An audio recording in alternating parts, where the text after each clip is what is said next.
cargo de Adriana Herrero y María Teresa Oroño, y la coordinadora del instituto es Sandra Piotto.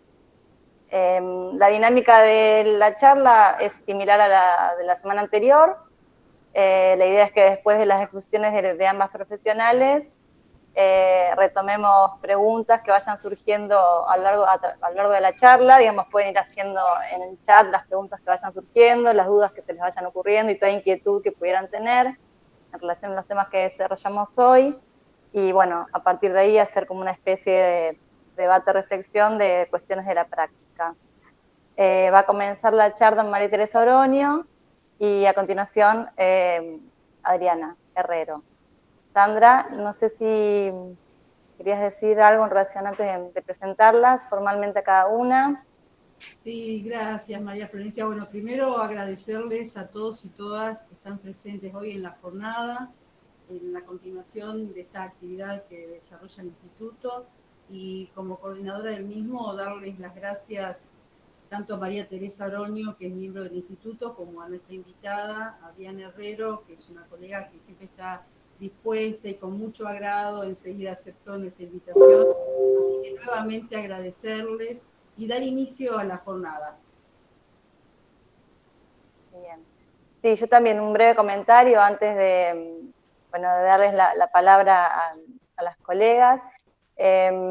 También agradecer el interés y la participación, porque verdaderamente consideramos de suma importancia la cuestión, o sea, de poder reflexionar acerca de la práctica y formarse en esta práctica que por ahí no requiere, digamos, para su ejercicio de una especialización desde lo formal, digamos, para, por lo menos en la provincia de Santa Fe, para ejercer como perito de los tribunales provinciales, no hay mayor requisito que poseer el título habilitante.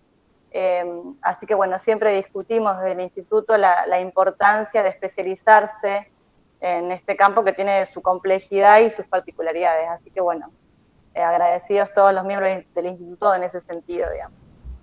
Así que bueno, voy a pasar a presentar a María Teresa Oroño, que es quien va a iniciar la charla del día de la fecha. María Teresa es licenciada en Psicología, diplomada en Pericias del Poder Judicial de los Tribunales Provinciales de Rosario, miembro del Instituto de Psicología Jurídica y supervisora, disertante de Azorum, y ha presentado diversos trabajos en jornadas y congresos nacionales y latinoamericanos. Así que tenemos el gusto de escucharla. María Teresa va a hablar de trauma e impacto. Gracias. Comenzamos con el Power. ¿Vamos?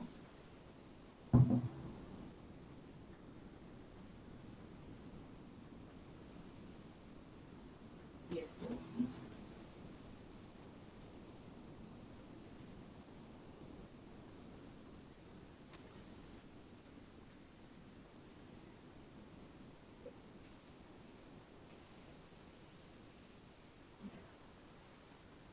Generalmente, puntos de pericia están orientados a que el perito determine si hubo luego del acontecimiento trauma psíquico. Pero a veces, en lugar de la palabra trauma, traumático, encontramos que nos preguntan por impacto, por el impacto que provocó en el actor el siniestro. Lo primero que se pregunta el perito es si impacto pertenece a una categoría en una determinada modalidad de trabajo, pero que en definitiva nada diferenciaría una palabra de otra en cuanto a la evaluación del entrevistado. Por el correr de otros expedientes que siguen en los puntos de pericia, a veces preguntando por trauma, otras veces por impacto, vemos la coherencia entre la diferenciación según los casos donde conviene una palabra o la otra. ¿Cómo responder a esta diferencia? Definiciones del diccionario de la Real Academia Española. Impacto, según la RAE, en el punto 2 dice, huella o señal que deja un impacto. En el punto 4 dice, golpe emocional producido por un acontecimiento o una noticia desconcertante. Los sinónimos de impacto son choque de un objeto contra otro o contra alguien, choque, colisión, encontronazo, golpe, embate. Trauma, según RAE, un suceso traumático desde el punto de vista psicológico podría ser definido como un suceso que genera en quien lo sufre un choque emocional negativo, fuerte y duradero que produce un daño psicológico duradero. Ahora vamos a ver el DSM-5. El DSM-5 nos dice que el estrés postraumático sale del grupo de ansiedad y se lo incluye en trastornos relacionados con trauma y factores de estrés. ¿Por qué? Anteriormente, los trastornos relacionados con trauma y factores de estrés eran considerados trastornos de ansiedad. Sin embargo, ahora se considera distinto porque muchos pacientes no sufren ansiedad, pero sí tienen síntomas de anedonia, incapacidad para experimentar placer sexual y llegar al orgasmo, o disforia, ira, agresividad o disociación. Ahora se le incluyen trastornos relacionados con trauma y factores de estrés. Los criterios diagnósticos del test, el DSM-5 de 2013, difieren considerablemente de los expuestos en el DSM-4 1994. En concreto, en el DSM-5, los estresores se exponen de forma más explícita sin tener en cuenta la reacción subjetiva genérica de la víctima, el criterio A, y se señalan 4 núcleos de síntomas, 3 en la anterior: reexperimentación, evitación conductual cognitiva, alteraciones cognitivas, estados de ánimo negativo, que no figuraban explícitamente en el DSM-4, y aumento de la actividad y reactividad psicofisiológica que se amplía para incluir las conductas de riesgo o autodestructivas. Se elimina la distinción entre el TEP agudo y crónico. La duración de la alteración es superior a un mes. La alteración causa malestar clínicamente significativo, deterioro en lo social, laboral o otras importantes del funcionamiento. La alteración no se puede atribuir a los efectos fisiológicos de una sustancia, por ejemplo, medicamentos, alcohol u otros efectos médicos. Se puede ser responsable sin ser culpable. El caso de Juan, que fue partícipe de un accidente automovilístico ocurrido en la ruta cuando se dirige a pasar un fin de semana, el vehículo era de su propiedad y en él viajaban un amigo suyo y 2 chicas. Su amigo conducía. Juan dormía en el asiento trasero. Se despertó tras el vuelo. Sufrió heridas leves y las 2 chicas murieron instantáneamente. Los aspectos legales. Juan solo debía afrontar la responsabilidad civil por tratarse del dueño del vehículo. Los aspectos penales caían sobre el conductor. En la base del derecho indemnizatorio está presente la siguiente disyunción: se puede ser responsable sin ser culpable. Para el sujeto se puede proponer que lo accidental, uno de los nombres de lo real, precipita el despertar de una pregunta simbólica, adormecida por efecto de lo imaginario, que trae aparejada la angustia, motorizando las respuestas sintomáticas. En 1935, Freud retoma la neurosis traumática. El trauma refiere a un acervo de huellas ópticas, funciones ópticas, y auditivas, función invocante, refiriendo a un momento en que el sujeto no disponía de palabras para representar. El trauma del lenguaje, cuando aún no se cuenta con palabras, es una negatividad con consecuencias, no siendo un recuerdo, pero habiendo marcado el cuerpo, conserva su actualidad vía repetición. Convierte víctimas en querellantes. Nuestro país ha padecido uno de los más grandes tragedias ferroviarias. Recuerda, el tema del trauma está siempre presente y recortado desde distintos discursos. El campo jurídico se ocupará de la responsabilidad legal puesta en juego en las grandes catástrofes, así también como de los derechos a la reparación del daño por parte de los damnificados. Esto convierte a las víctimas en querellantes. Según Colette Soler, hablamos de trauma cuando es una irrupción violenta del dolor, del sufrimiento, del espanto por la vía del encuentro inesperado. Y lo subjetivo, ¿cómo preguntarle a alguien qué implicancia tuvo en una luz? Recordar no es lo mismo que transmitir. Los chicos de la guerra, el recuerdo, no augura forzosamente por sí el logro de la tramitación en vida. No impide por sí mismo la eventual eficacia de su aislamiento o de su renegación. El trauma asume una intensidad intolerable a partir de su carácter inolvidable. Un relato es sancionado como verdad al incidir en la realidad de la vida del sujeto o de la sociedad que lo sostiene, y adquiere en razón de ello un valor de acontecimiento. Freud señala que la lesión física, consecuencia frecuente de los accidentes o de la guerra, vale decir, la inscripción hiriente de su huella en el cuerpo, constituye un antídoto eficaz contra la neurosis traumática. Se lo conciba como la procuración fallida de una articulación simbólica o la eventual concreción de una suerte de autopunición. Nada de sentido, impacto en los sentidos, nos afecta. Los acontecimientos vividos por las víctimas en el conflicto armado dejan en ellos lo que se llama trauma. El trauma se incrusta en lo más profundo del ser. Como es doloroso, su recuerdo es expulsado de la conciencia, es reprimido, pero desde el inconsciente se demuestra eficaz en la producción de síntomas. La víctima se encuentra con una nada de sentido. No hay allí ninguna construcción imaginaria ni simbólica que venga a hacerle entender algo de lo acontecido. Es un encuentro con lo real desnudo. Trauma e impacto. La literatura de las víctimas recae directamente sobre nuestros sentidos. Nos afecta, nos impacta, nos traumatiza, nos deja impresiones vivas. Invitan a una pedagogía del corazón. En el discurso de las víctimas impacta que su relato no es continuo, sino de imágenes congeladas, fotografías, flash. Es un retrato, no una película, debido a la fijación del trauma. Hay allí un suspenso estético y dramático. Hay una condensación extrema de la imagen. Hay ideal de imaginación pura. Se ha acabado un objeto. Eric Laurent señala que en el borde del lenguaje algunos fenómenos clínicos señalan la categoría de lo real, específico del ser hablado. Entre dichos fenómenos está el trauma. Es porque es estructura de lo simbólico que ese núcleo se define como traumático.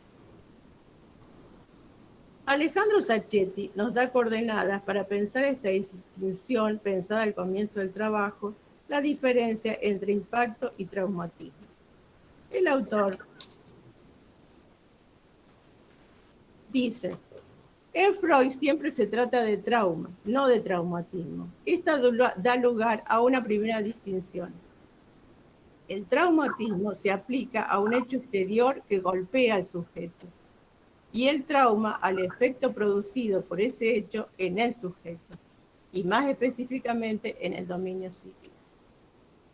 Lo que hace particularmente traumático al trauma, valga la redundancia, es su carácter postraumático. El silencio que no se oye, título de trabajo de Gabriel Insúa, Juan, veterano de Malvinas, nunca habló de las escenas terribles que toda guerra conlleva. Es tiempo detenido, no hay tejido significante, es olvido imposible. Es por tener que ver con la identidad de percepción y no de pensamiento, es que las manifestaciones en general se presentan como efecto del acontecimiento traumático, alucinaciones, flashbacks, etc.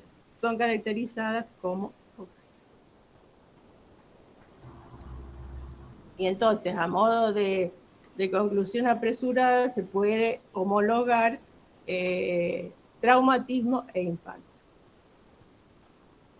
Y el trauma como efecto de este traumatismo e impacto. Bueno, hasta acá. Bueno, justo te iba a decir que estábamos más o menos en tiempo. Bueno, a continuación la vamos a escuchar a Adriana Herrero, psicóloga clínica, egresada de la Universidad Nacional de Rosario, especialista en psicología forense, mediadora, especialista en el test de Roger, integrante del espacio psicoanalítico, docente de la carrera de psicología de la UAI, de la asignatura Psicología Jurídica Forense, y docente invitada de la carrera de especialización en psicología forense de la UCES en Buenos Aires, de la materia práctica pericial penal. Es perito psicóloga de lista y psicóloga asesora de parte de estudios jurídicos. Y ha recibido un premio, el premio Accessit en valoración de daño corporal, en el tercer congreso de la Academia de Valoración del Daño Corporal del Mercosur, y cuarto encuentro rioplatense de medicina legal. Así que bueno, hecha la introducción, te damos la palabra, Adriana. Bueno, ¿me escuchan bien? Bueno. Sí, Adriana, se te escucha bien. Perfecto.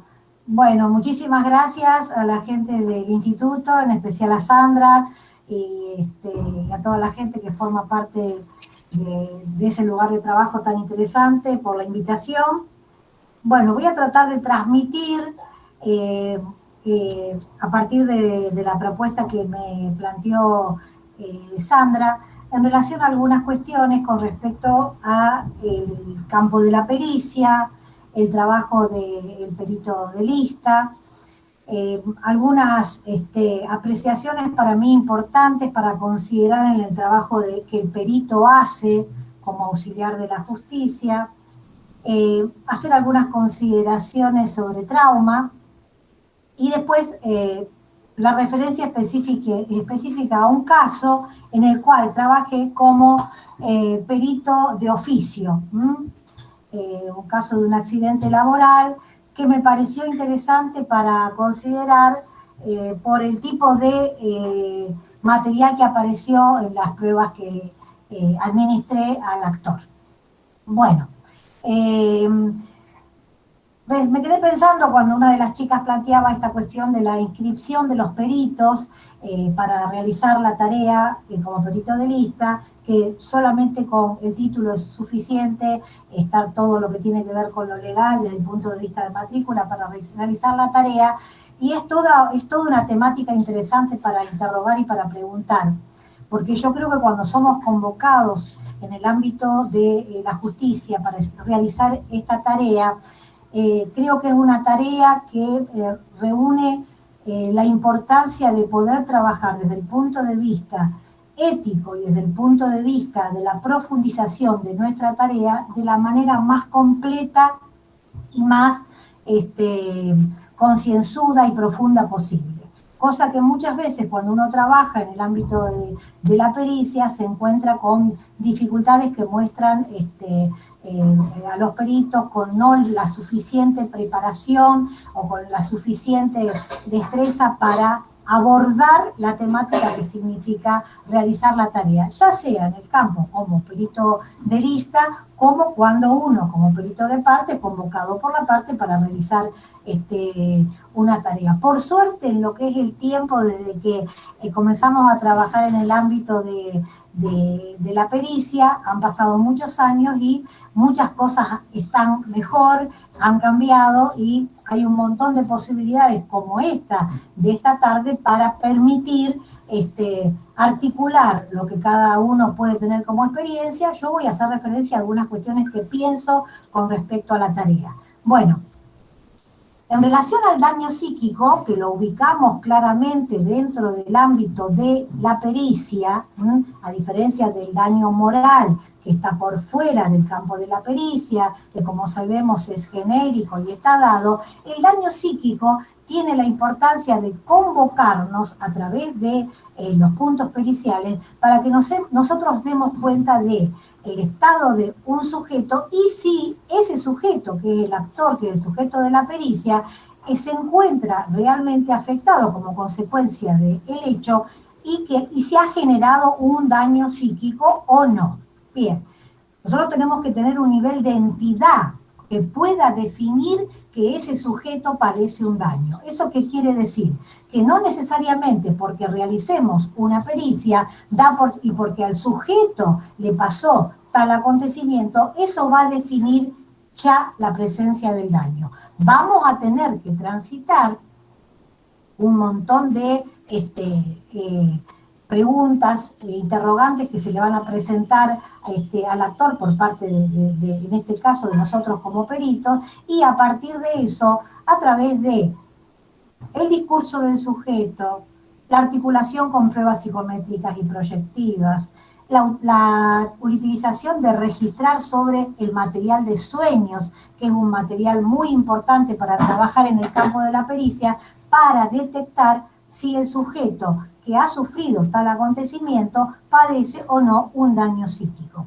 Como cada sujeto va a responder desde su propia estructura y va a responder con los recursos que tiene, cada caso es una singularidad, es una individualidad, no podemos hacer estandarizaciones porque eso va a llevar probablemente a generalizar algo que nos va a dar una deformación o no una precisión con respecto al estado del sujeto y al daño que pueda este sujeto o no tener. Pues sabemos que después eso va a determinar que el juez, cuando dicte sentencia y toma en cuenta, si toma en cuenta la valoración del trabajo pericial y del informe pericial, ese porcentaje de daño va a estar ligado de alguna manera a qué tipo de porcentaje indemnizatorio va a determinar a ese sujeto que está traumatizado o que podría haber generado a través del hecho vivido una situación traumática, que es la que hay que tratar de detectar.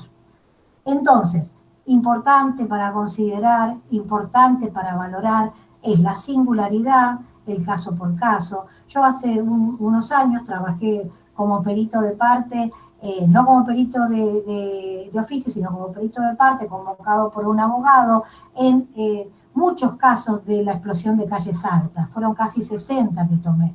Y ese fue un ejemplo para mí interesantísimo para ver la diferencia de que no necesariamente el hecho de que un sujeto haya vivido determinado acontecimiento, eso va a llevar una respuesta concomitante directa a la cantidad del factor de afectación dañosa en el sujeto. O sea, vi gente que había padecido situaciones muy complicadas y muy severas y que las había podido con recursos subjetivos propios reacomodar y transitar, y otra gente con situaciones muchísimo menos complicadas o no de tanta magnitud y devastado y con una generación de síntomas muy, muy significativos y con claramente la presencia del trauma. Entonces, no vamos a hacer estandarizaciones, vamos a trabajar cada situación en singular,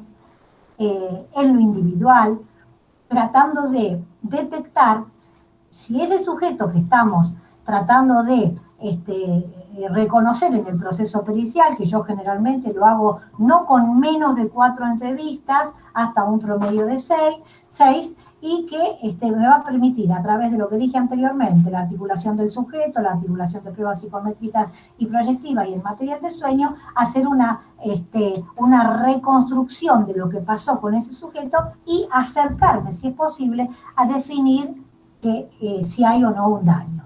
Cuando definimos un concepto de daño, hablamos como de alguna manera seguramente ustedes manejan de un menoscabo, deterioro, afectación en la vida del sujeto que genera sufrimiento en diferentes, de forma volitiva y que afecta a diferentes áreas, como el área laboral, el área afectiva, puede afectar el área del trabajo. Un sujeto puede estar afectado específicamente en un área y en otras no aparecer algo significativo, y eso es lo que hay que tratar de analizar cuando uno plantea el porcentaje, y tomo esto del porcentaje porque es una de las cuestiones que yo percibo en las supervisiones que más se les complica al perito poder definir ese porcentual, cuál es el porcentaje de afectación dañosa del sujeto. Entonces, yo tomo algunas cuestiones que me parece importante considerar. Como primer elemento, me parece que yo trato de detectar desde un primer momento,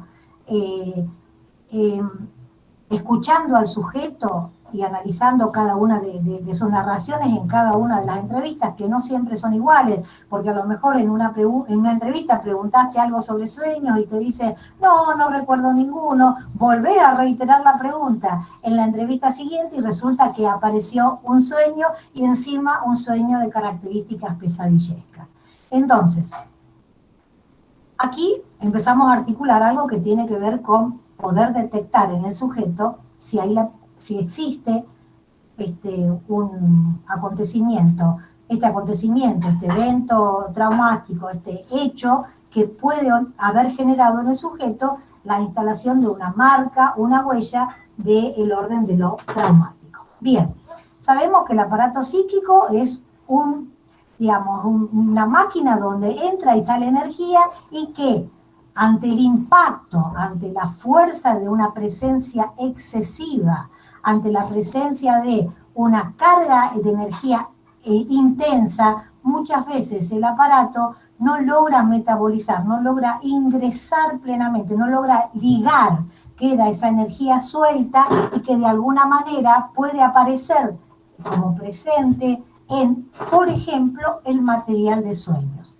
Sabemos que el sueño es un velador del dormir, es un protector para que podamos seguir durmiendo y las representaciones nos lleguen a la conciencia. ¿Qué pasa en el sueño pesadillesco? En el sueño pesadillesco aparece lo que de alguna manera sería la irrupción, se irrumpe, digamos, la función de velador del dormir y irrumpe lo que sería la pesadilla. El sujeto se despierta alterado, transpirado y angustiado y se lo traduce como un momento donde vivió lo que se llamaría una pesadilla, que pueden dar respuestas muy típicas, respuestas como pasadizos angostos, caídas a pozo, lugares oscuros, dos elementos que chocan fuertes, impactan y caen al vacío. Esas son respuestas muy típicas que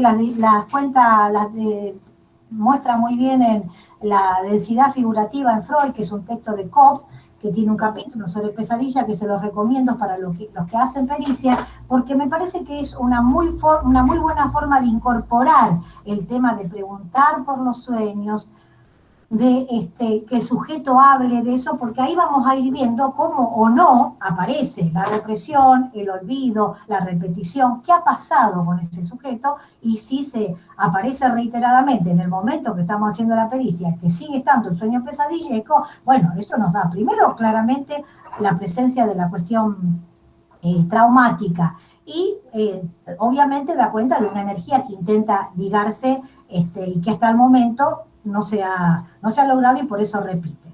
A mí me pareció importante tomar para esta charla algunas pequeñas consideraciones que hace Colette Soler en un texto muy interesante que se llama ¿Qué se espera del psicoanálisis y del psicoanalista?, donde hay un capítulo específicamente sobre trauma que ella hace un capítulo precioso que se los recomiendo para que lo lean, y que ella hace muchos análisis con respecto al concepto de trauma, los orígenes de cómo Freud lo plantea a partir de las neurosis de espantos, de las neurosis de guerra, habla del trauma de la histérica, habla de los traumas que no tienen implicación del otro, como sería de alguna manera un tsunami, que de alguna manera ubican fenómenos externos donde marca la diferencia entre aquellos que hay una implicación de un otro y aquellos en que no. Y ahí Colette Soler dice algo que a mí me parece muy interesante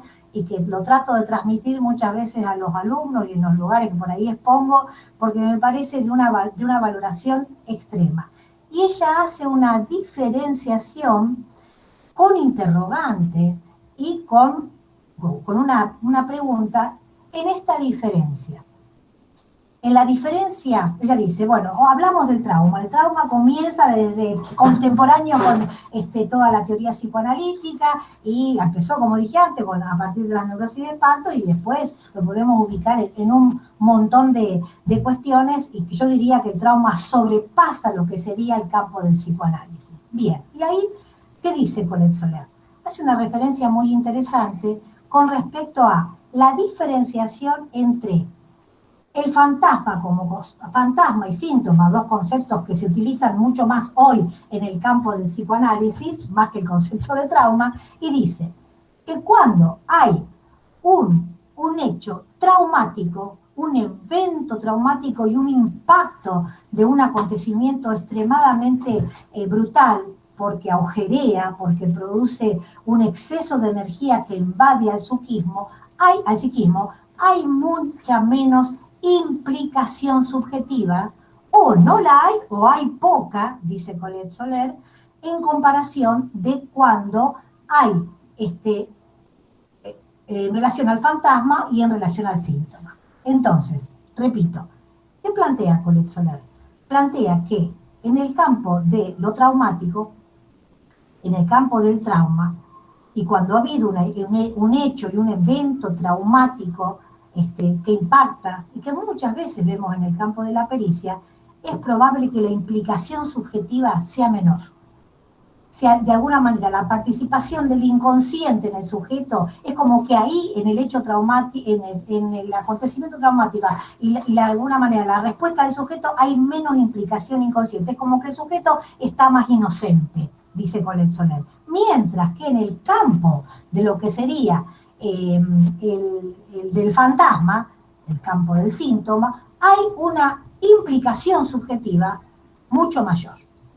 Es como que ella hace una diferenciación extremadamente interesante, me parece a mí, para que nosotros podamos marcar qué es lo que ocurre cuando un sujeto tiene que transitar un acontecimiento traumático de envergadura o significativo, y que, como dije, tiene fuerza, tiene impacto, como sabe que el concepto de trauma tiene que ver con un origen griego que refiere al agujero, ¿no? Entonces, ese impacto, ese hecho que agujerea, y donde, según esta lectura y este análisis que Colette Soler hace de una manera muy interesante, aparecería menos la implicación inconsciente, menos la implicación subjetiva que lo que sería en el campo de el fantasma, del fantasma de un sujeto o del síntoma. Bien, bueno, Colette Soler ahí hace planteos muy interesantes, toma el concepto de desamparo para Lacan, y ahí Lacan utiliza el concepto de desamparo no como lo que comúnmente nosotros consideramos. Él habla de con qué recursos cuenta el sujeto para posicionarse ante ese acontecimiento traumático, qué manejo hace de la energía en relación a eso, y hace todo incorpora una variable en relación a cómo considera Lacan el concepto de desamparo. En relación a todo esto que vengo diciendo, me pareció importante considerar un caso de una pericia en la que trabajé como perito de lista u oficio, y que me pareció interesante para ver dos temas. Por un lado, la valoración que tiene la pesadilla dentro del campo de la pericia cuando el sujeto habla de esto después de un acontecimiento, de un evento traumático, y la valoración de las pruebas psicométricas y proyectivas, donde claramente el sujeto muestra la invasión de lo ocurrido. Este era un joven que trabajaba durante muchos años, desde muy jovencito. En el momento de la pericia tenía 30 años y trabajaba como carnicero en diferentes carnicerías desde los 18, con un nivel de destreza en esa actividad, disfrutando de lo que hacía, y siendo un poco un hacedor creativo dentro del ámbito de la carnicería. Un día, con respecto a una máquina que estaba utilizando cotidianamente para la producción de carne picada, la máquina tenía problemas de encendido, la habían dejado prendida, y como consecuencia de una maniobra donde él supone que está apagado y no le da tiempo a colocar, le succiona la mano entera, dejándole solamente el dedo anular, quedándole dos dedos, y queda como una especie de muñón. Como consecuencia de esto, el joven, muy joven, estoy hablando de una persona de 30 años, comenzó obviamente a ver un antes y un después, como pasa en algunos casos en las pericias, que uno ve un sujeto, hay una historia antes del acontecimiento traumático y un después, que en este caso había generado síntomas fóbicos, ansiedades persecutorias, un daño estético altamente severo, porque, bueno, no quería salir, obviamente su destreza física quedó seriamente comprometida al punto de que siguió trabajando en el ámbito de la carnicería, pero haciendo actividades de mucha menor destreza porque obviamente tenía limitaciones. La angustia de este actor durante el proceso pericial, que fueron 5 entrevistas, fue constante, mostrando su situación de sentirse desamparado, permanentemente entristecido, aislado del lazo social, sin práctica deportiva que realizaba, limitado en su destreza física y con una ansiedad persecutoria significativa. Que tomé material, bueno, el material de sueños interesante, miren qué interesante para de alguna manera corroborar lo que yo decía anteriormente con respecto a las respuestas en relación al sueño pesadillesco. Preguntado sobre el tema de si tenía ya algún sueño que se le reiteraba, me dice que sí, que se le reitera un sueño en el que hay un pozo profundo, que se le cae algo y que él quiere con una sola mano querer sacarlo e intenta meter la mano en el pozo y quiere hacer aparecer a la otra mano y la cuestión es que, bueno, se despierta abruptamente descubriendo de que tenía una sola mano. El sueño pesadillesco,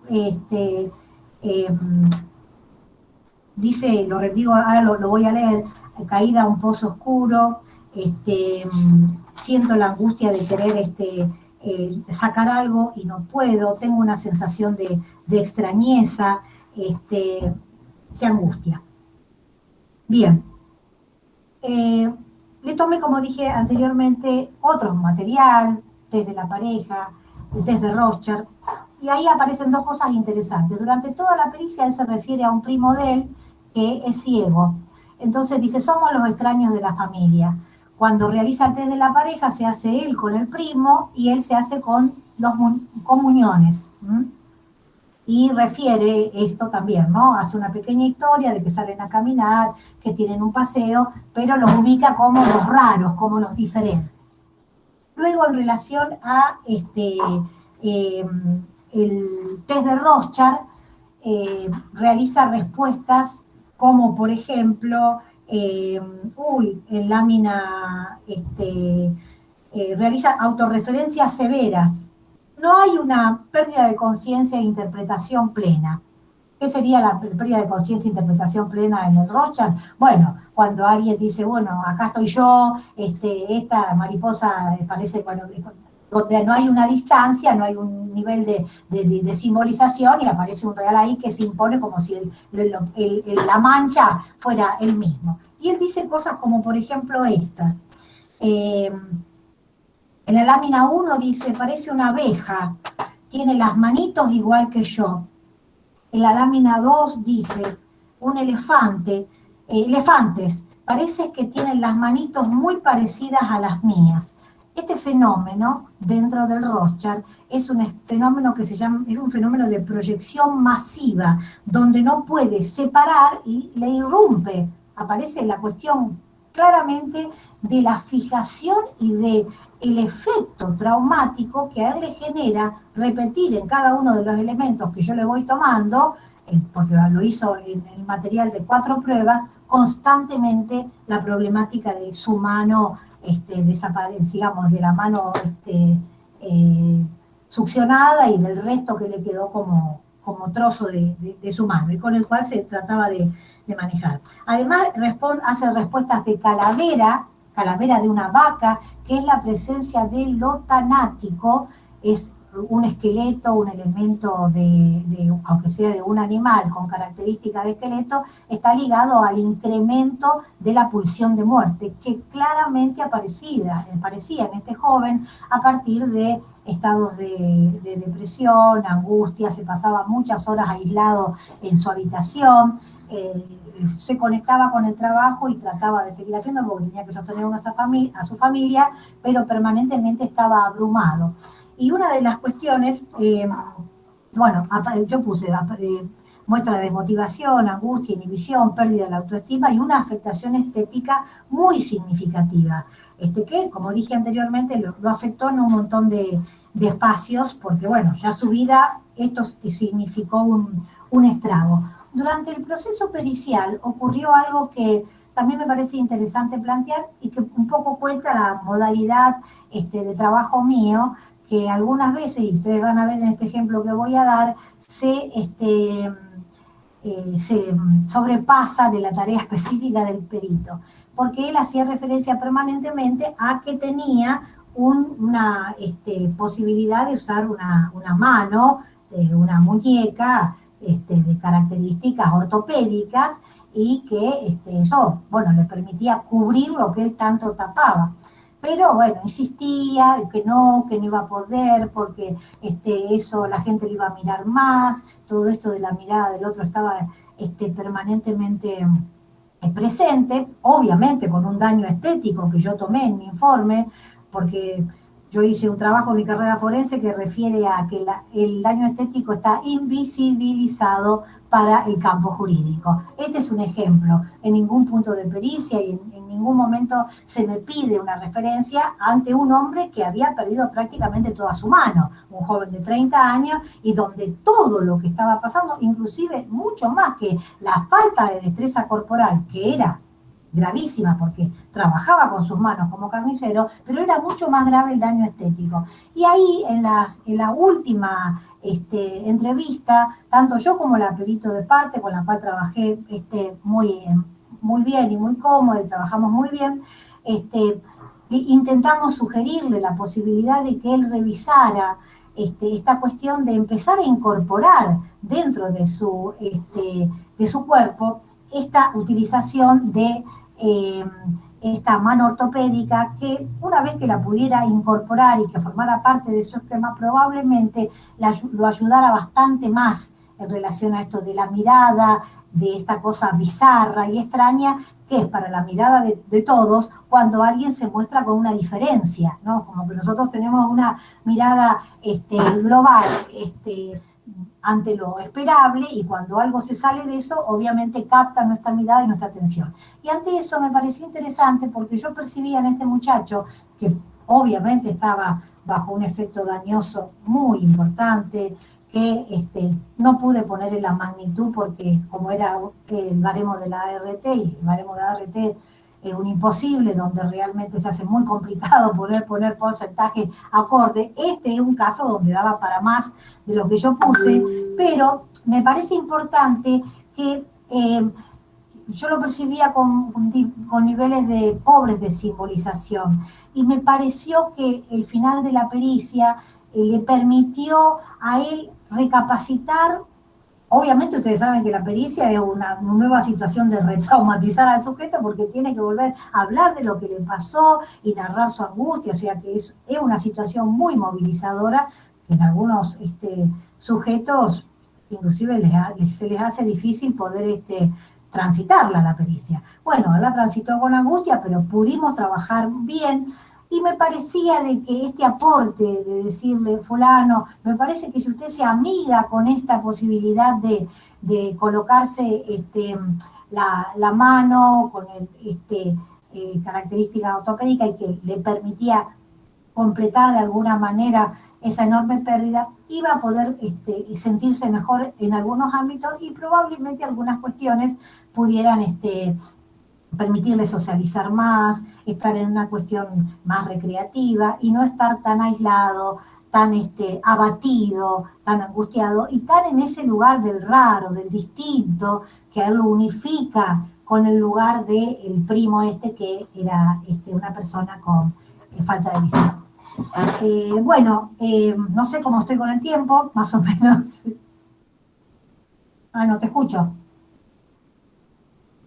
Está. Estás más o menos en el tiempo estipulado, pero bueno, si querés agregar algo más.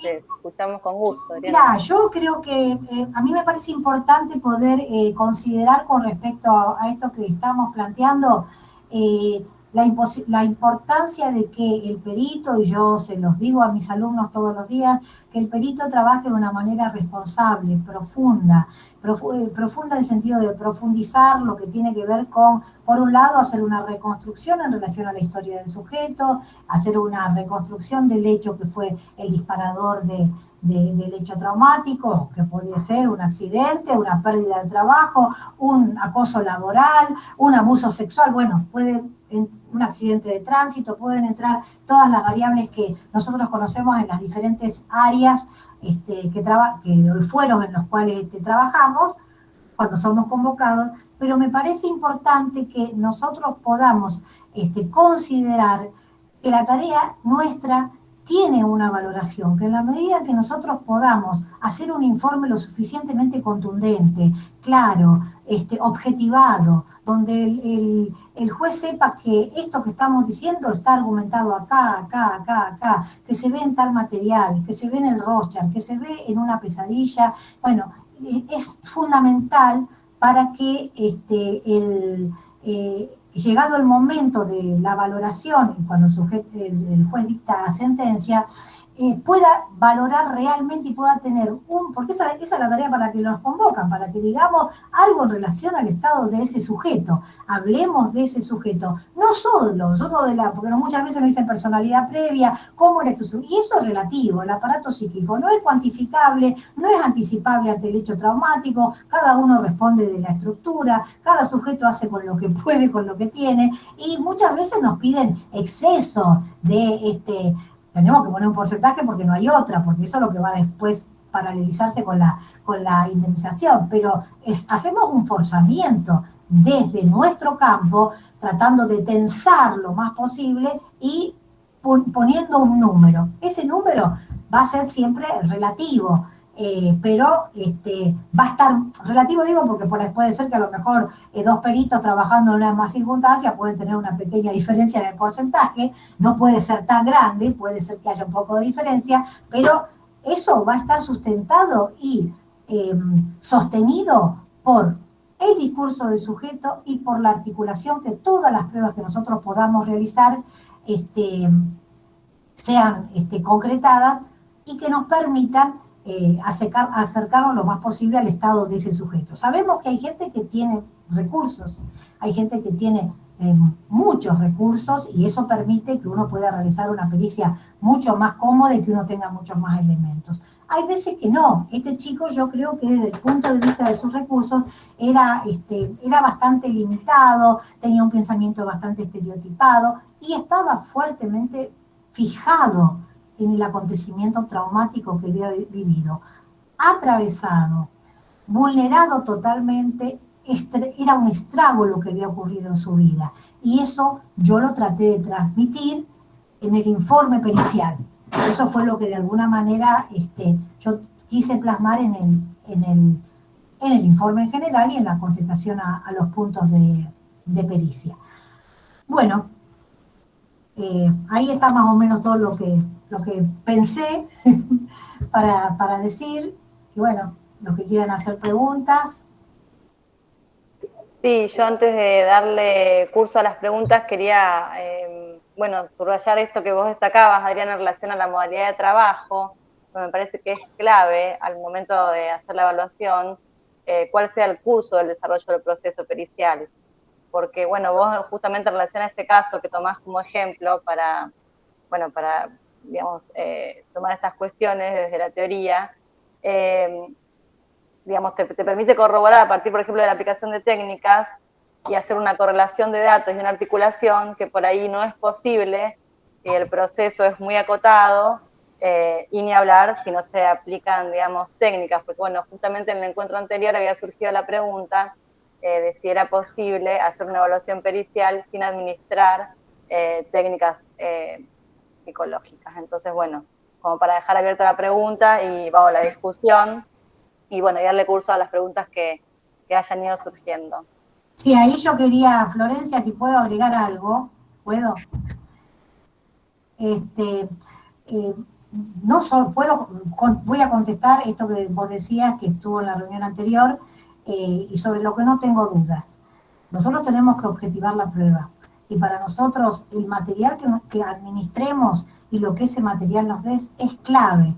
No porque el discurso no sea valorable, pero obviamente una pericia que está sostenida con frases del sujeto, que solamente yo digo sí porque dice que está angustiado, no sirve, no alcanza, puede generar una impugnación. El trabajo de objetivar la prueba es clave. Y yo a esto agregaría algo más. El trabajo de objetivar la prueba tomando el material de test que sea necesario y todo el que creamos que sea conveniente según el caso, pero además administrar los test de manera correcta. Esto es una problemática que observo constantemente. Toman, como digo yo, la sanfanzón, material que no, el otro día hice una pericia, bueno, no voy a entrar en detalle, pero constante, o sea, no está claro cómo se tiene que tomar el test, el HTP, no está claro cómo dar la consigna del test de la pareja, no está claro. Cuando yo tomo el test de la pareja, digo, me va a dibujar 2 personas, a las cuales le va a poner nombre y edad, en otra hoja me va a escribir una historia donde las 2 personas participen, tratando de que tenga un comienzo, un desarrollo y un cierre. Decir eso no es lo mismo que dibújeme 2 personas. No es lo mismo. No es lo mismo. Marca una diferencia enorme. Y si yo digo, tomo el HTP, dibújeme un árbol, dibújeme una persona y dibújeme una casa. Pero si yo me pregunto, ¿qué me refiere la casa? ¿Quiénes están dentro de la casa? ¿Si conocen la casa? ¿Qué tiempo tiene de construcción? ¿Qué características en relación al árbol, en relación a la persona? O sea, encima, y además, en muchos casos veo gente que toma de manera deficitaria lo que toma. Por lo tanto, después en el informe o no ponen nada o la tienen que dibujar quién sabe cómo, y el resultado del informe es un informe precario, un informe o que está mal hecho o que no está en la valoración realmente de lo que nosotros tenemos que ver, que es el estado psíquico de ese sujeto, cuál es su realidad psíquica, cuál es su tipo de posicionamiento en relación a su posición subjetiva a partir del hecho que padece, con qué recursos cuenta, si tiene o no tiene recursos subjetivos, bueno, un montón de cuestiones que ni hablemos en el Rorschach, no voy a entrar en esa porque ahí ya no tengo retorno si empiezo con el Rorschach, pero es diría que es yo hice un texto que escribí un libro que se llama De la clínica a la pericia, aportes al campo jurídico, y ahí tomo un caso que ha sido para mí muy emblemático, que es de un daño estético en una actriz, que ahí yo pongo como bailarina, digo bailarina en la oscuridad, y ustedes no se imaginan lo que es el material de Rorschach en una joven que había tenido durante 6 meses 8 operaciones de mamas, y lo que el material me brindó. Eso, bueno, es como que el Rorschach es un capítulo aparte, ¿no? De todas maneras, para el que no hace Rorschach, sí saber manejar la otra gama de test es importantísimo. O sea que yo, para objetivar la prueba, no dudo a la pregunta. He visto gente en casos excepcionales que ha trabajado muy bien, pero porque saben preguntar, que es otro tema, porque saben hacer la entrevista, saben que estamos trabajando en un campo específico y lo hacen bien. Y, bueno, pueden acceder a un informe medianamente bueno. Pero vos tenés que objetivar, vos lo que decís lo tenés que demostrar y dónde lo ves. No alcanza a decir, sí, dice que está angustiado. Bueno, ¿dónde lo ves? Lo veo acá, en esta respuesta disfórica del Rorschach, en esta respuesta en tal lámina, o en el material ella me convocaron una vez para una pericia en la que el perito había trabajado fantásticamente y de todas maneras era un caso de acoso laboral y le pedían que tomara un Rorschach. Bueno, como el perito no era rorschachista, me convoca para que yo entre dentro de la pericia y realice. Bueno, la chica tuvo que venir de afuera, yo nunca tomo el Rorschach solo, siempre lo tomo con un montón de material. Y allí, no solo el material de Rorschach, me encontré con una respuesta con respecto a el material del HTP extraordinaria, ¿no? Donde me permitió abrir juego para detectar cómo, como consecuencia del hecho que tenía que ver con un acoso laboral, ella había padecido un efecto a nivel de su cuerpo que le había generado la posibilidad de tener hijos y le había generado una menopausia precoz. Y cuando, bueno, las que están por ahí dando vuelta, que son alumnas mías, ya habrán escuchado este caso porque siempre lo menciono, y ella cuando hace la referencia al árbol dice algo así como un árbol con características, no me acuerdo cuál era, el árbol de mora híbrida. Entonces yo le pregunto, digo, ¿y esto qué sería? Bueno, ese es un amor que no puede dar frutos. Bueno.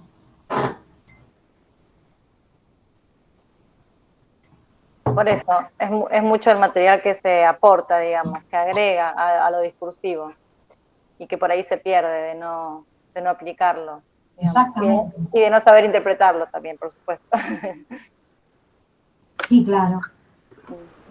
Flor, ¿querés que Adriana, ¿querés avancemos? agregar algo más? Ah, perdón. Sí, Por las sí. preguntas. No, preguntas para Adriana, que veo en el chat y por ahí, si querés que avancemos con las preguntas. Sí, por supuesto. Si querés pasar a leerlas. Bueno, Andrea Tienza plantea, me preguntaba si el impacto psicológico de la pandemia se homologa al daño psíquico o no llegaría a tener ese estatuto, siempre pensando en el caso por caso. Sí, bueno, desde ya estamos viviendo un acontecimiento que, como decimos, los psicoanalistas lo vamos a ver a precup. Bueno, algunos ya lo estamos viendo ahora, ¿no? Uno lo ve en el consultorio. Yo creo que sí, primero considerando la situación singular, particular, el caso por caso, por eso les daba el ejemplo de la explosión de Calle Salta, donde había una diferencia, fue un acontecimiento de un estrago descomunal. Hubo gente que se fue a trabajar y cuando fue la explosión volvió y eran escombros, o sea, aparecía entre las piedras el retrato de su foto de matrimonio. Bueno, yo trabajé con un montón de gente que vivía a los costados y enfrente y que con pérdidas severas, inclusive en algún caso trabajé con muerte de personas. Y la diferencia ahí es un acontecimiento. Esto que estamos viviendo realmente tiene una presencia extravagante y brutal, inesperada, sorpresiva, cargada de incertidumbre, que nos plantea permanentemente la cuestión de lo tanático, de lo mortífero, del riesgo de vida, nos interroga, diría desde el punto de vista antropológico, con respecto a la comunidad y cómo nos comportamos, cómo nos manejamos, la falta de registro del otro, la imposibilidad de pensar de que si yo no tomo una actitud de cuidado, el efecto de lo que yo hago mal va a tener un efecto sobre un montón de gente. Bueno, hay un montón de cosas para analizar. Sí, creo que puede pensarse que en algunos casos los efectos de esto que estamos viviendo va a generar probablemente en algunas personas un daño significativo y una marca en el psiquismo. Aparte, esto del estado de alerta permanente, ¿no? Y la amenaza inminente continua que no termina nunca, es como sostener. Y parece que va a terminar y estamos viendo que donde habían terminado empieza de nuevo. Entonces, es como un circuito asfixiante. Va a aparecer la vacuna, que espero que sea pronto y que esté en la vacuna. Estamos en presencia de un acontecimiento brutal. Yo diría que de la historia de más o menos, bueno, que hay gente más joven y algunos como contemporáneos, yo no recuerdo porque Malvinas, a comparación de esto, que yo recuerdo que los pacientes venían y hablaban de la guerra, pero esto es muchísimas veces más, es muchísimo más intenso que la guerra de Malvinas, mucho más fuerte y con consecuencias para todos nosotros. Yo creo que también va a haber para todos un antes y un después de la pandemia. Bien, bueno, Ana María Bernia felicita la claridad de la exposición y quiere además señalar desde la ética profesional la importancia de ese plus con el que te comprometiste al usar el proceso de diagnóstico para ayudarlo con la devolución y orientación para animarse a usar la prótesis. Gracias. Bueno, Melanie Mendivil plantea que tomar solo entrevistas en una pericia hace que el informe sea muy subjetivo, que hay que hacer convergencias y recurrencias con otros test, esto es lo que hablábamos antes. Eduardo Morales plantea si se debe grabar o filmar la entrevista con el sujeto, si existen limitaciones. Grabar, no, yo no estoy de acuerdo. Primero porque ustedes saben que trabajamos en una época en la diplomatura lo que serían las reglas de Brasilia, que tienen que ver con la protección de sujetos en situación de vulnerabilidad.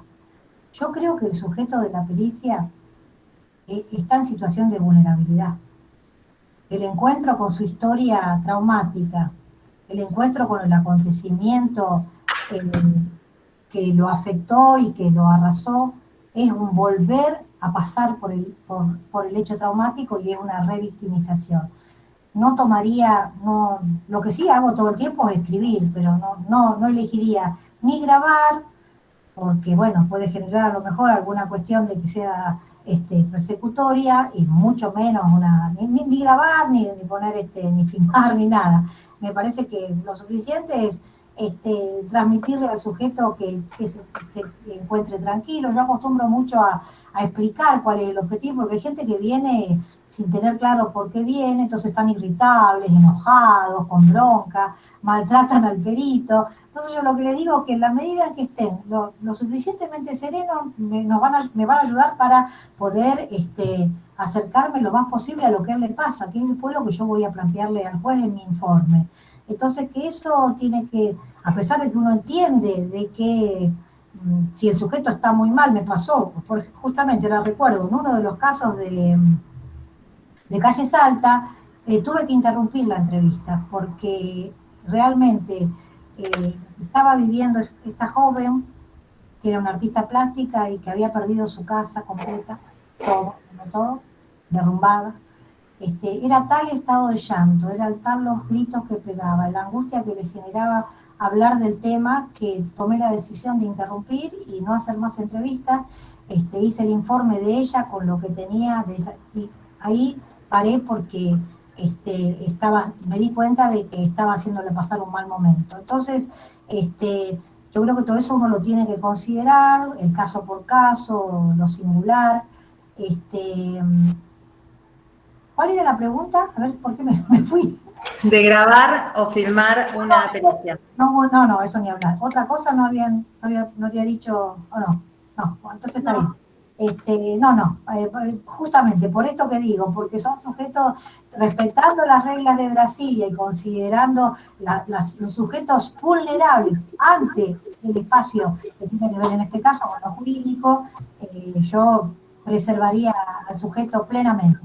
Y si está mal y está angustiado, tomo todos los recaudos para que eso se resuelva de la mejor manera. Y sí trato de explicarles el hecho de que eso nos va a ayudar, pero bueno, si no lo pueden transitar o están muy afectados, y bueno, hay que tomar la decisión probablemente de interrumpir o de suspender y no hacer más entrevistas. Yo generalmente trabajo con un promedio mínimo de 4, no menos de eso, porque es lo que te permite escuchar, tomar buen material de pruebas psicométricas y proyectivas, revisar lo que dijo en la entrevista anterior, que narre el suceso, bueno, un montón de cuestiones que en 2 entrevistas vos no podés tener elementos para nada, o por ahí, que eso que se ve bastante también en la entrevista, que empiezan a preguntar cosas que no tienen nada que ver con lo que se está hablando. Entonces, la sensación que me da a mí cuando estoy de perito de parte y veo eso, que empiezan, ¿cómo se llama su hermana? ¿Cómo se llama su tía? Así como lo estoy diciendo. Y yo digo, no saben qué hacer en la entrevista.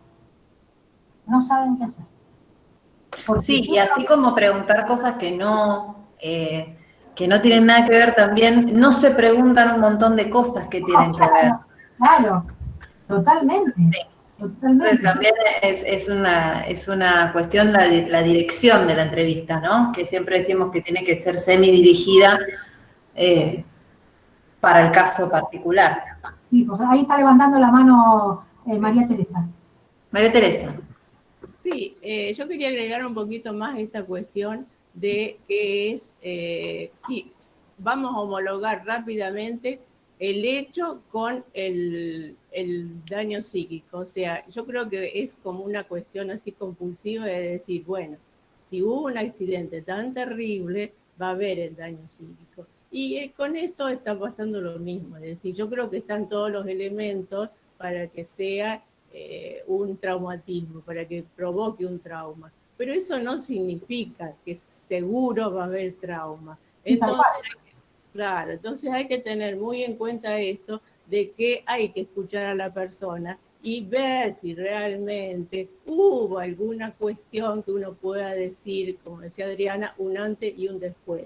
Y ese antes y después, en cuanto a las relaciones, nos va a dar una idea, y cuanto al trabajo, las relaciones, la efectividad, su vida diaria, nos va a dar una idea si hay un cambio, si hay síntomas nuevos. Entonces sí podemos decir que bueno, que entonces sí hay un daño psíquico, pero hay que demostrarlo el daño psíquico. O sea, no porque el acontecimiento sea un choque infernal, uno dice, bueno, chao, ya acá es seguro, ya acá hay daño psíquico. No, no, hay personas que... Y también está el hecho de que el daño psíquico tiene un tiempo de validez. O sea, si la persona tuvo una situación aguda después del acontecimiento, pero cuando uno le hace la entrevista, ya los síntomas han desaparecido, ya no se considera daño psíquico. Ya porque ya la persona lo superó y bueno, ya está otra vez moviéndose en la vida con normalidad, digamos, entre comillas. Era un poco eso de que estamos así como diciendo, todos los chicos van a estar enfermos, todos van a entrar en depresión, o sea, como que el todo, ¿no? No, es decir, a cada uno, o sea, a cada familia, y yo he visto familias que realmente se han comprometido con los chicos y están trabajando muy lindo en sus casas, o sea, vamos a ver, o sea, porque yo creo que también la salida va a ser sorpresiva. Sí, eso. Sí, sí, es valiosa la aclaración, María Teresa, porque, bueno, hay muchos casos en los que uno ve que es un error conceptual que se da, digamos, en los peritos que evalúan. Aparece esta cuestión que pareciera que claramente no debería aparecer, pero sí aparece. Entonces, bueno, es bueno aclararlo, que no siempre coincide, ¿no? O los presupuestos, digamos, porque esto de la posición también neutral, ¿no? Muchas veces el perito, como el momento de evaluar, entra una cuestión más, no sé cómo decirlo, empática y ya dando por hecho lo que aparece a nivel discursivo. Y bueno, también ahí se complica, digamos, la cosa al momento de interpretar y de valorar el caso, creo. Sí, totalmente eso que estás planteando muchas veces, o porque la situación despierta algo en el perito, le genera tomar una cierta posición o estar de tal lado o aumentar, y no, yo creo que uno tiene que trabajar de la manera más prolija, con una posición ética inquebrantable y repensar las cosas, porque por ahí uno dice, tiene una determinada idea, después de la primera entrevista, lee nuevamente la entrevista, vuelve a revisarla, vuelve a intentar preguntar nuevamente a ver por dónde va el sujeto, qué planteos hace. Y bueno, y esto que decía María Teresa es tal cual, por eso yo daba los ejemplos de Calle Salta que me parecen muy contundentes, porque por ahí claramente había un desfasaje entre que la magnitud del hecho padecido no era exactamente proporcional al daño. Hay gente que estaba arrasada en un montón de cuestiones y sin embargo, bueno, estaba peleando y estaba proyectando y estaba luchando. O sea, todo lo que analizamos, a diferencia de lo que pasa en el derecho como genérico y como estandarizado, nosotros tenemos que trabajar siempre desde la singularidad del caso por caso, ocurrido el acontecimiento, cuando viene el sujeto, también esto que dice María Teresa con respecto al paso del tiempo, hay veces, sí, coincido, hay veces que el daño es de tal magnitud. Por ejemplo, en el caso del muchacho que yo mencionaba, de la pérdida de su mano, yo ahí no tengo dudas de que hay una afectación psíquica importantísima, hay un efecto del hecho traumático, y que ese acontecimiento tiene un peso en la vida de este joven que en este caso particular, por la magnitud del daño, por la magnitud del efecto, es probable que tenga una afectación definitiva. Uno dirá, bueno, podrá ocurrir, digamos, hay un daño psíquico, pero va a ocurrir de que si a lo mejor comienza algún tratamiento, eso puede ayudarle a elaborar todo este hecho tan estragante. El hecho de la utilización, como la perito de parte yo le sugerimos con respecto a empezar a utilizar su mano, probablemente le permita ir incorporando otras posibilidades, ir reacomodándose. Pero la magnitud del acontecimiento es, fue brutal, fue tremenda. Entonces, ahí es como un daño que va a ser, probablemente haya mejores momentos, puede haber cosas que pero, digamos, tiene una marca, es una afectación en lo corporal, en lo estético, muy brutal, y una persona con muy pocos años de edad. Entonces ese proyecto de vida empieza a tener una modificación muy significativa. De todas maneras, insisto, creo que el caso por caso es fundamental y que tenemos que trabajar al singular de cada uno y ver con qué cuenta cada sujeto ante ese evento que ha padecido, ¿no?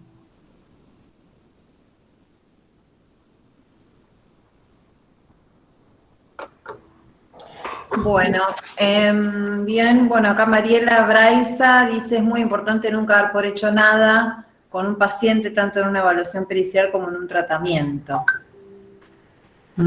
También es importante que no se mencionó el tema de la simulación, ¿no? También las técnicas nos van a ayudar para ver el tema de la simulación en cuanto a esto de dar por hecho o no algo, ¿no? Se me ocurre.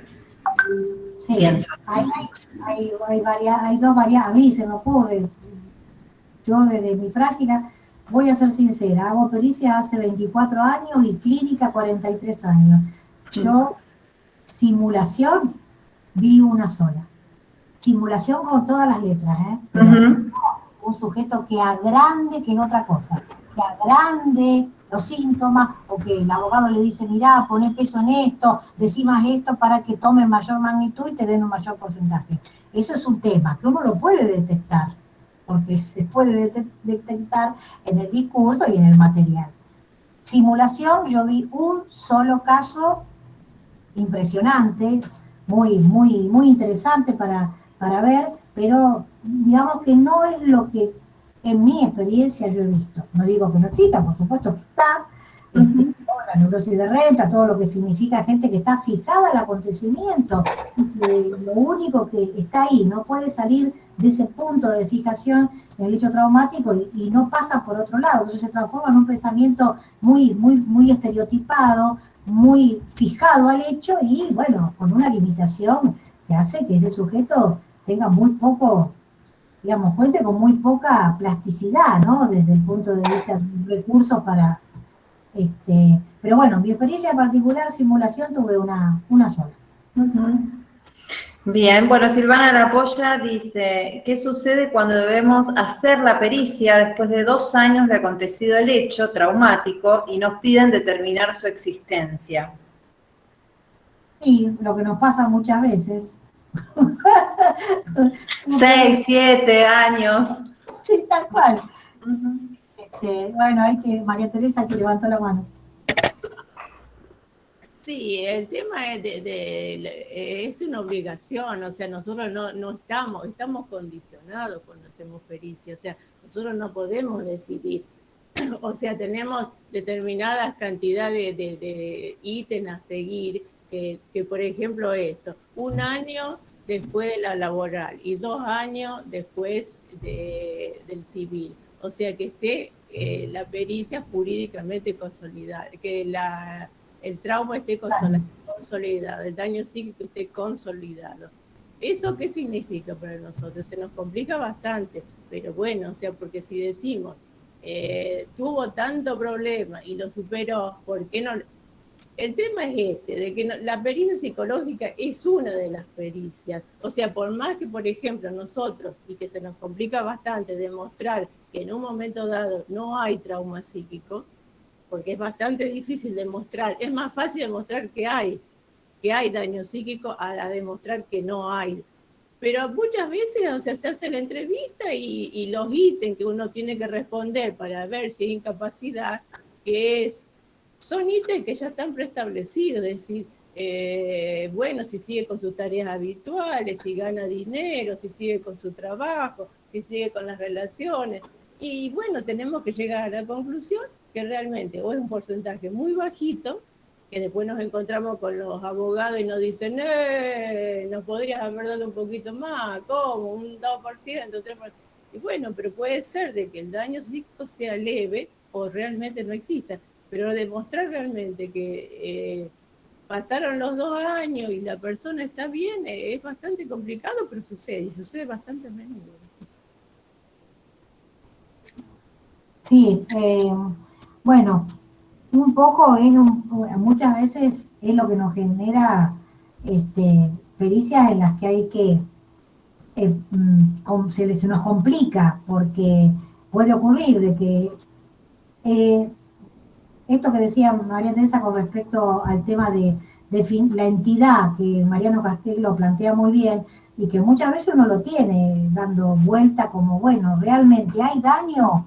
¿O el nivel de porcentaje es muy bajo?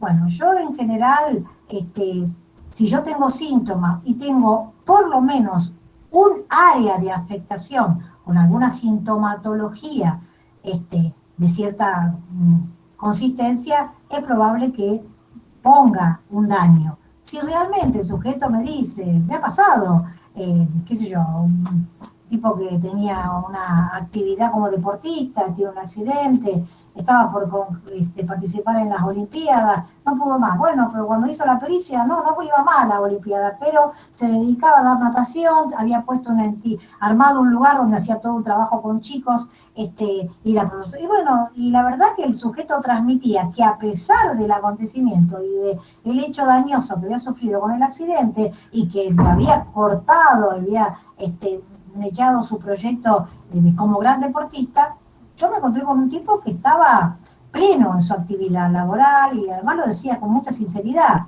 me la rebusco así, me siento cómodo con esto. O sea, era un sujeto que había podido tramitar el hecho traumático y se encontró, obviamente, con flores de recursos para poder reacomodarse ante su historia que tan severamente había sido proyectado. Estamos hablando de un deportista que estaba por ir a las Olimpiadas. Y sin embargo, bueno, un sujeto que había encontrado otro camino y sacó recursos de la galera como para poder. Entonces, ahí no había daño, además, yo lo decía muy claro, yo puedo esto, yo puedo lo otro, yo tengo mi trabajo, bueno, ahí no hay duda, ahí no voy a poner daño cuando no hay áreas afectadas, cuando no hay síntomas y cuando el sujeto está, a pesar del acontecimiento que vivió, pleno en un montón de áreas de su vida, ¿no?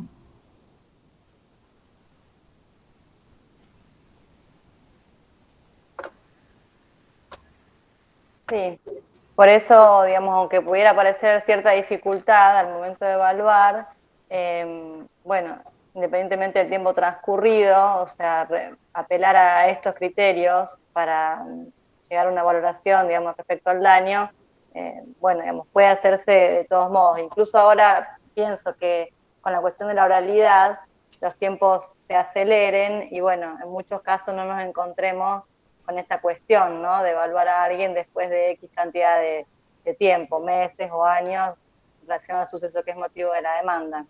Ojalá. No sé, veremos. Pero bueno, Laura, ¿hay alguna pregunta más pendiente? No sé si quieren agregar algo más. Por ahora nada más, felicitaciones a todas. Ahí. Quería agradecerles tanto a María Teresa como a Adriana, su exposición muy clara, realmente muy interesante lo que cada uno ha expuesto, la participación de todos los presentes, agradecerte a vos, María Florencia Pascuti, que coordinó, a Laura Gómez, que siempre está ayudándonos y es la que nos ayuda en todo lo que es lo informático, así como Milagros Bernal, Vanessa Ross, que son todas miembros del instituto y que realmente hacen posible que esta actividad, y Carolina Amano, que hacen posible que esta actividad se lleve adelante. Así que bueno, quería darles gracias antes de finalizar, ¿eh? Realmente Y muy bueno. lindo, por lo menos a mí me encantó la actividad de hoy y lo volvemos a invitar, María Florencia, para el martes que viene. Claro, la charla próxima es el martes, en el mismo horario, y va a tratar sobre la labor del delegado técnico y o asesor, así que bueno, vamos a profundizar más, bueno, quizás el lado de parte, pero siempre teniendo en cuenta cuestiones del perito de oficio, articulándolas, así que bueno, los esperamos y nos reencontramos la semana próxima. Bueno, muchísimas gracias. Gracias a todos. Gracias, aplausos. Gracias a todos, gracias Adriana, gracias María Teresa. No, gracias a ustedes por la invitación. Gracias. Un gusto, un placer. Gracias.